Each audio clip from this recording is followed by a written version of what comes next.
Stated like before, this chapter has songs from Sonic the Hedgehog. It will be shown appropriate copyright notice to make sure that I don't get a copyright strike on my YouTube videos.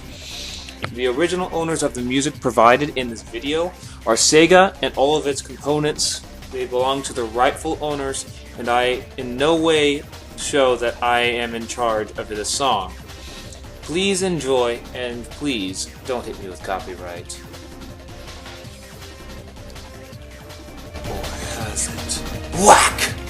A rock came out of nowhere and hit the Viranus on the head, making it turn to the source. The girls looked up and saw something that made them gasp in relief and shock. It was Daniel, but bleeding badly and wounded. Blood was dripping from his head, leaked down across his face. He had his left eye closed and was breathing heavily while he was limping a little. Daniel took a step forward and rose his sword again. Get away from them, you bitch! He snapped. The Viranus roared at Daniel and faced him again. Daniel knew he was running out of time. If he couldn't kill it quickly, his body would shut down again. Suddenly, his sword gave off a small flash of light, and he then saw a blue glowing mark on the creature's back. Daniel knew that was the creature's weak spot. Taking that chance, Daniel charged again, putting all of his strength into it. The Viranus roared and whipped its tail at him, but Daniel jumped out of the way, and jumped onto it and ran up its body, surprising the main six and Trixie by his bravery. The Viranus roared and tried to shake him off, but Daniel stopped and held on to its scales and waited for the Viranus to tire out. When it did, Daniel ran forward and made it to the glowing mark. Daniel then raised his sword and stabbed the mark with all his might, making the creature roar in pain. He withdrew his sword and blood-like magic bursted everywhere. Daniel knew the creature was weakening and went for one more attack, but then saw a shadow over him and turned to come face to face with the Viranus' tail. He quickly moved out of the way, and the tail made contact with the mark, making it roar in pain again, withdrew its tail. Daniel's body was giving way, and it decided it's now or never. He jumped in the air with his sword ready to stab the mark. Die! He shouted, and forced his sword deeply into the mark. The Viranus roared in never-ending pain, and its body swayed a little off balance. It threw its head up for one last roar, and fell to the ground, now dead. The girls, Spike, Trixie, and everybody saw this were in so much shock and awe that Daniel had actually defeated one of the most powerful creatures to be known in Equestria. I was breathing heavily due to the wounds I received, and to a huge relief that the Viranus is now dead. I slowly got up and looked back at the ponies who were coming out of their hiding spots and were looking at me with so much shock. I simply chuckled weakly and smiled. Is any pony hurt? I asked to the crowd. Silence fell until they all started roaring with cheering and clapping their hands. I was happy they were all safe and neither of them were hurt. I slowly walked off the dead Viranus and walked over to the girls, who were relieved that I was okay. I told you all so, I said weakly, and then fell to the ground and blacked out.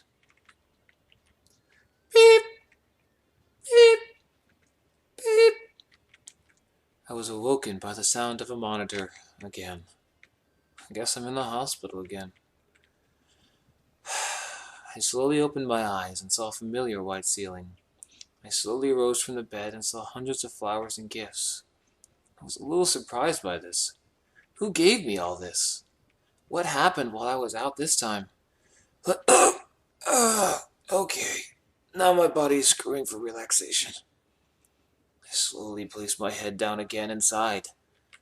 I was happy that the town is safe. The question is, are they worried about me again? I heard the door open, and I looked up a little. My spirits went up when I saw a familiar white and brown patched colt. It was Pipsqueak. He was sad, though, and he walked over to the pile of flowers and placed his patch down and wiped a tear from his eye. Why the long face, Pipsqueak? asked Little Colt. He jolted his head and snapped his head to me and went wide-eyed. Tears fell from his eyes and he lunged at me like before when I first came to the hospital. I'm so glad you're okay! I thought you would never wake up! He shouted while clinging onto me tightly and sobbing. I simply smiled and wrapped my arms around him. Shh. It's okay, Pipsqueak. I'm here. Shh.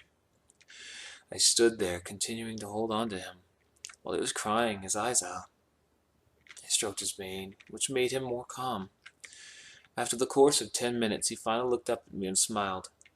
I thought we lost you, he whispered. I smiled and wiped any tears left. You won't lose me that easily, you little rascal. I'll always be here, I said, poking his nose, which made him giggle. Now the question is, how long was I out for?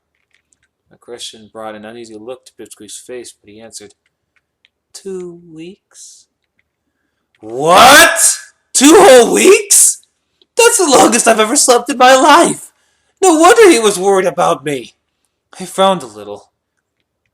I'm sorry for making you worried, Pip, but I'm here and awake now, I said, smiling at him. He smiled and nuzzled into my chest, making my heart explode in happiness. I smiled and held him for a bit, happy for his company. We stayed like this for a while, until I heard the door open and saw Redheart walk in. She gasped when she saw me awake. Oh my goodness, you're awake, she said, relieved. I simply chuckled. Why wouldn't I asked. But you've been out for 2 weeks. Pipsqueak told me that. All that matters now is that I'm awake now, and everything's all right, I said, smiling. Redheart calmed herself and then smiled. I'm glad you're okay. Anyway, Twilight and the others are here as well. Would you like for me to bring them in? That would be nice, I said, nodding. She nodded back and left the room, leaving me and Pipsqueak alone. I looked down at him and smiled while stroking his brown mane. He looked up at me and smiled back, but then frowned. You okay? I asked. Pipsqueak sighed and got off of me. There's something I want to tell you, Daniel. I nodded. Okay. What is it? He fiddled with his fingers a little and looked down. You see, He was cut off when the door opened, and there was Twilight and the others at the door. Daddy! Binky shouted and gave me a bone-crushing hug. What I saw from her surprised me. Her mane was flat and lost its poofy form, and her original color was darkened, and she had tears in her eyes. Easy, Pinky. It's okay. I'm okay now, whispered while hugging her back. She released me and smiled sadly at the time. She slowly backed away, allowing one of the others next. Applejack was next to hug me, and her eyes were pouring with tears. I'm so glad you're okay, Sugar Q, she whispered. I smiled and returned the hug once more.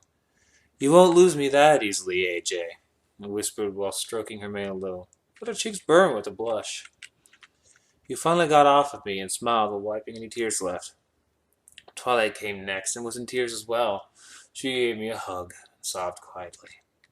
I wrapped my arms around her and shushed her as well, while soothingly stroking her mane. Shh, I'm here now, Twilight. I'm okay. Shh. She held on to me for a while and finally let go and smiled. She wiped the last of her tears and moved back. Rarity came up next and was in tears too. She gently grasped my hand and squeezed it. I'm so relieved you're all right, darling. You truly are our knight in shining armor, she said happily. I smiled and gently rubbed her hand with my thumb. I'll always protect you all, no matter what. She blushed, but smiled and then backed away. Rainbow flew above me, who was holding her composure to prevent herself from crying, but smiled. How you hold up? I smiled back, doing very well, actually, now that you're all here. You really gave us a heart attack, Daniel, but still, what you did was so awesome! Rainbow squealed. I simply chuckled at that. I'm glad you enjoyed the show. She smiled and headed back while Fluttershy walked up to me next. Holy shit, she's a wreck.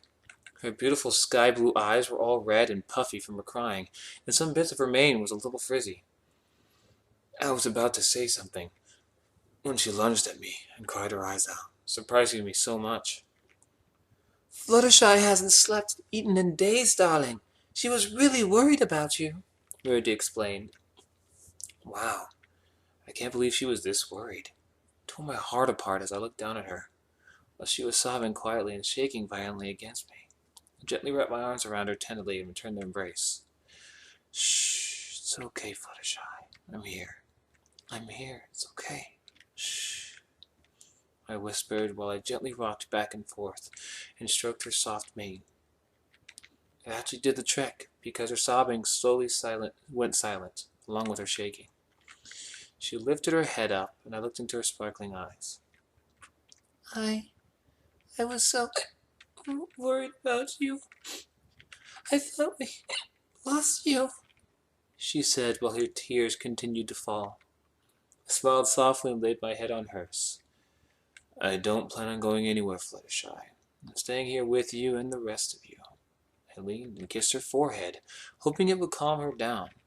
But my kiss made her blush bright crimson, and her wings twitched and opened a little. I heard the girls giggle by her reaction and simply smiled at her. I looked down and saw my bag and sword and was safe and sound. The door opened again and Redheart came in. All right, every pony, let's let Daniel rest for tonight, and he'll be checked out tomorrow. They all nodded and left, leaving only Peepsqueak behind. Pipsqueak? I asked. Miss Redheart, can I stay with Daniel, please? He asked, hoping. She thought this over for a second until she looked at me. This decision is up to you, dear. I looked down at him, who had pleaded eyes. I didn't understand why he wanted to stay with me, but I couldn't just say no to him, not to mention it was late. I simply smiled and nodded. You can stay for tonight, Pip. Pipsqueak smiled and hugged me tightly. Thank you, Daniel! Thank you, thank you, thank you! I'd never seen him this happy before, but it made me smile as I hugged him back. Well, I'll leave you two alone. Good night, Redheart said, leaving us. I turned off the lights and pulled the covers over us. Pipsqueak nuzzled into my chest and scooted closer to me. I smiled warmly and a tear fell from my eye. I wrapped my arms around him, bringing him closer to me in a protective manner. Good night, Pipsqueak, I whispered. Good night, Daddy. My eyes snapped open to the last part he said. What did you say? I mean, good night, Daniel. He hesitated a little. Why did he call me Daddy? What is it about him that led him to call me that? I guess I'll worry about it later. I smiled again and kissed his forehead. All right. Good night. I slowly closed my eyes and allowed sleep to take hold. My eyes opened a little when I heard the sound of whimpering. I lifted my head and saw Pipsqueak moving a little and tears falling. Mommy, Daddy, please come back. I love you, he cried softly in his sleep. My heart shattered by what he said. Did he lose his parents? No, I can't worry about that now. Pipsqueak needs me. I brought him closer to me and slowly stroked his mane and kissed him quietly. Shh, I'm here, Pipsqueak. It's okay. Don't cry. Shh. It did the trick once more, and his crying softened to hiccups until he stopped. He then nuzzled into me and slept peacefully. It made me sad that Pipsqueak might have lost his parents. If he did, I'll be there to protect him and to care for him. I laid my head back down and kissed his forehead. I'll always be here for you, Pipsqueak. That I promise. I then closed my eyes again and allowed sleep to take over once more.